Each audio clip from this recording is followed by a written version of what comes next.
have the control at all. Is the only control that this orc and human team has is the Storm Bolt from the Mountain King, compared to the undead and orc team, who have Ensnare, they have Hex, and they also have Nova from the Lich.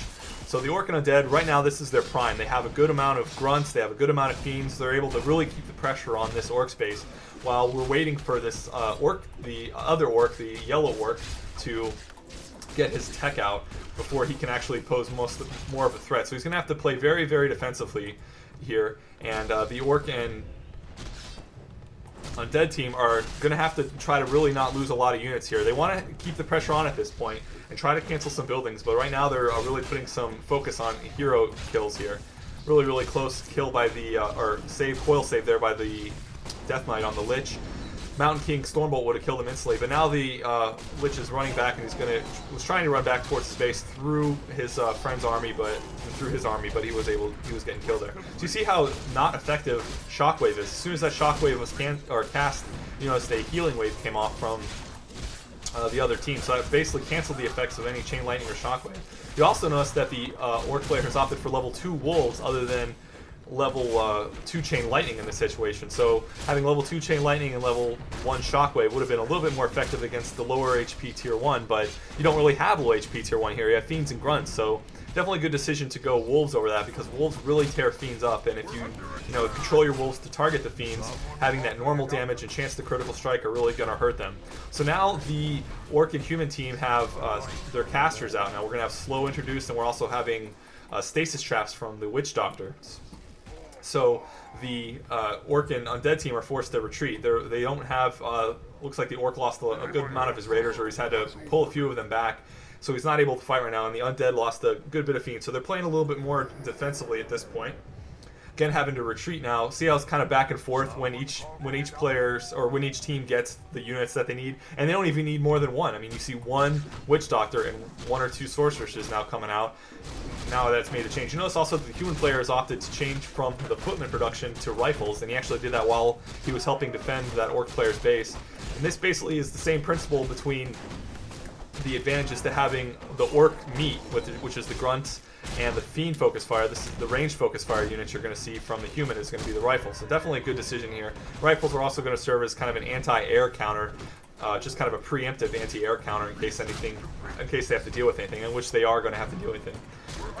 So this Blade Master was able to do a creepjack here on the, I don't know if you missed it, on the Goblin Merchant there, and was able to get the item from it and steal the creep from the level 6 Troll Warlord. Definitely a good move, but he was actually revealed with the Dust of Appearance and was forced and was hit with a Stormbolt, so he had to force a TP. Not necessarily a bad decision. I mean, it sucks to have to waste a TP, but not a bad decision there. Definitely still good for him. Again, you're seeing a lot of players playing very defensively here, and they're just waiting for their tech units. And both teams have actually done their good bit of harassment, and they know what kind of advantage they have. I want you to take a look at the Undead's base right now. He's almost finished his tech to Tier 3, realizing that he's going to have to deal with Torrents from the Orc, and that they weren't able to delay that Torrent production enough. And now that, or actually they were able to delay it a good amount, but now they have to deal with it now that it's finally here. And Grunts and Raiders aren't necessarily into it, so you see the Orc players actually opted to start making the Orc and Undead player, that Orc player, is opting to make Kodo Beast to help counter those Tauren. And the Undead player, teching to Tier 3 and building a bunch of statues can only mean one thing: Destroyers. And Destroyers are really, really good in this matchup, especially versus Grunts. You know, definitely good versus Tauren especially too, because they have the same type of armor type that take extra from magic attacks. And when you were going with wards and summons and things like that, the Devour magic from the Destroyers is only going to make them more and more powerful, and they're going to easily be able to take out the Grunts and a Tauren in this matchup, and they're going to be able to devour the magic of the healing wards and the stasis traps from the yellow Orc player. Now the only threat here that the Undead player is going to have after going Destroyers, you notice he just completed the Destroyer form, or it's just now almost completed, right before he comes in to try to help his Orc opponent, or his Orc allies base here, which is taking heavy hits. Both bestiaries are actually going to go down from this Rifleman and Tauren unit here. Really bad situation here for the purple Orc player. But now Destroyer form's finished, and you notice that he's using Devour magic on the statues before he morphs them, so he can have a lot of mana on his Destroyers. You see you got 3 Destroyers that have that have mana on them, which is really going to make for a killer orb effect here, which is going to do the splash damage. You know, initially he was going to start attacking the grunts and Tauren, but he realizes the big threat here is the riflemen. So he's leaving the Tauren and the grunts and the witch doctors to his orc ally, and he's trying to focus on the riflemen, which are, they have magic, or they have medium armor, which take reduced for magic, but the splash damage and just the insane focus fire and the large amounts of damage that the destroyers are going to do, they're going to be able to easily pick off these riflemen. You notice that the undead player's using his heroes too to try to focus each individual rifleman and take them out, because right now they're the only threat to this undead army. Once all those riflemen and the summons are taken care of, they don't have really any anti-air, and all those Tauren and grunts are going to fall down really, really quickly to destroyer focus fire. You notice also from the destroyers that the undead player is opting to up his armor. This is kind of a preemptive defensive decision that the undead player is making, knowing that once the other team sees that he's got this many destroyers, that bats are a real possibility. And bats are actually really, really good counter to destroyers, especially if the destroyers aren't going to be upgrading their armor. But in this case, the destroyers are upgrading their armor, and this is going to make for the more detonates on the bats to actually kill one or two, to kill them.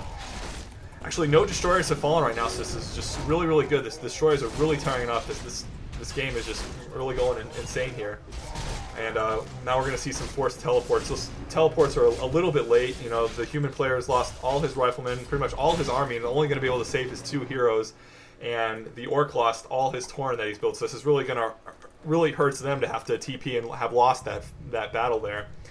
So I want you guys at this point to go ahead and speed the replay up. I want you to sync up to the 18-minute and 45-second mark.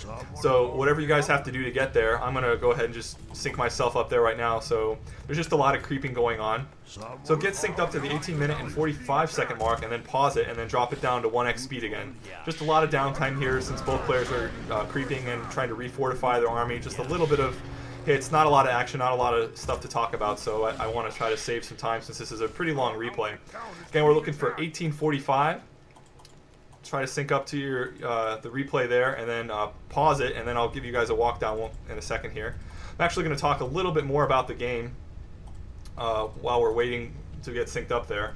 This game that I actually got at, I got from, I don't know where I got it from. It was from about 6 months ago. I had it saved as a really good 2v2 game that I wanted to do an AC on, and I just never did it. And it was from EWC, which I believe is called, hold on, I got it written out, wrote my notes here. Oh no, it's called ENC. It's the European National Championship, and it's a league that, I guess this was the ending championships for this, so I guess they had a 2v2 game on it. I don't really know too much about the league, but I did research and find out the name of it, and then this replay was from June of 2006, so about 6 months ago. Pretty old replay, so you might have seen this before, but it definitely still shows the kind of the advantage, the ins and outs of 2v2. So hopefully you guys are synced up at the 18-minute and 45-second mark, and I want you guys to be looking at the undead base, the orange undead player. I guess it'll help if you guys have allied colors turned off. So the orange undead player at 1845, and we're going to unpause in 5 seconds. So 5, 4, 3, 2, 1, unpause. Alright, this fight that's going on here is basically just kind of it's a crucial fight. It looked to me when I was first watching this replay that those destroyers were pretty much going to win the game, and that game was over at the 15-minute mark, and I couldn't believe that it was only halfway done with the replay. So obviously we're going to see that the counter here that the human and the orc decided to make was refortifying that rifle army and going bats. Now you notice that he's not wasting these bats. He's not using the bats on full HP destroyers, and he's trying to keep them back. And you notice that he's trying to wait until they're low. If you hold alt, he's actually targeting those bats on really low HP destroyers. And he was able to get 1 or 2 destroyers down. You see a lot of destroyers now in the red, and Healing Wave was used actually by the Shadowhunter to try to save them. The biggest threat that this orc and human team have are these destroyers. So their whole idea here is to try to ignore the other heroes and ignore the other units and really try to take out these destroyers. While the other team, the orc and undead team, are going to be using their coil to try to heal these destroyers, and also using Healing Wave to try to heal them. Definitely try to keep them up. And wasting more and more bats is definitely a good thing. So you notice now that the destroyers have actually upgraded their armor to 2. This is going to make it at least so that at least 2 bats have to be used to kill 1 destroyer. And obviously if they're at full HP. But you'll notice that the Tauren Chieftain is actually